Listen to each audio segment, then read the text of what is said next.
Hello and welcome to my YouTube channel. This is 5 minutes with Urban Missionary Gabi GP. Today, I want to talk to you about the things that Zambians struggle with. Yes, that's right. The things that Zambians struggle with. So, being a Zambian myself, there are a couple of things that I have observed over the years that seem to be quite innate and unique to this particular grouping of individuals called Zambians. So I'll say a number of things, and hopefully we get to help each other on how best we can deal with such things. In case you're watching from outside Zambia, you're watching from Kenya, you're watching from TZ, from Cameroon, you might probably identify some of these traits as being innately African, but I will not speak for other localities. I will speak for my own home country. Okay, so let's start it off with one of the things that I have observed. Number one, plain truth, honesty. Zambians seem to struggle with just being honest.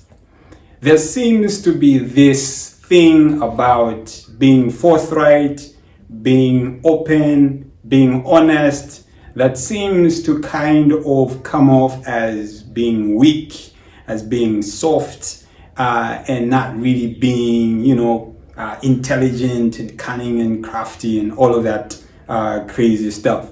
And so you find that as you interact with different individuals, you find that they tend to give you a certain impression about themselves, a certain impression about the kind of money that they earn, the job that they work, the car that they drive, so that they project a particular image about themselves. Most especially when it comes to, dating relationships, courtship, and all that crazy stuff.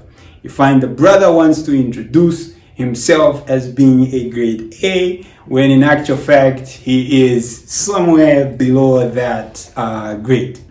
It also happens in work environments and working relationships where, you ask certain individuals if they are ready and willing to do a particular job, and in the name of being nice, they will say, I am available.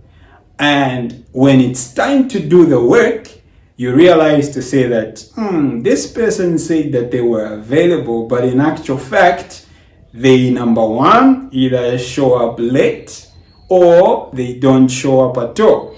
And when they don't show up, they will not tell you why they did not show up. Matter of fact, they will not even communicate to you, first and foremost, that they will not show up. It will have to take you to pick up the phone and call them to find out, like, hey, yo, where you at? I thought you said you committed to do this particular job.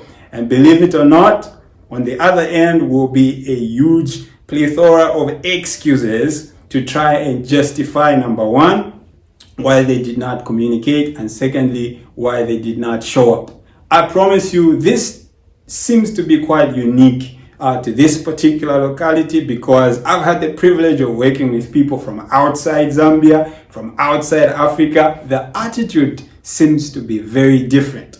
Other individuals, if they tell you to say that I am available, they will show up. They will show up on time. If they can't show up on time, they will communicate. They will at least send you a text message. Now, this is not to generalize that every Zambian is like that. So don't throw rocks at me in the comments. But this is my general observation, and this is an area where, as a people, we really need to improve. Listen, if you're not available for a particular task or a particular job and somebody asks you, please tell them forthrightly to say, look, I'm with you. I love what you're doing. I would like to be of help. But looking at the current commitments that I have, I may not be available. There's nothing wrong with that. Matter of fact, you save people tons and tons of time. You save them from a whole lot of stress and heartache simply because you communicated and you were open and honest enough to say what you needed to say. They will be able to make an informed decision because you've communicated enough. Please don't be dishonest in the name of trying to be nice. If you like this video, remember to subscribe, to share, punch that notification button. Remember, possibilities are infinite. Only your thoughts set the limit. Move.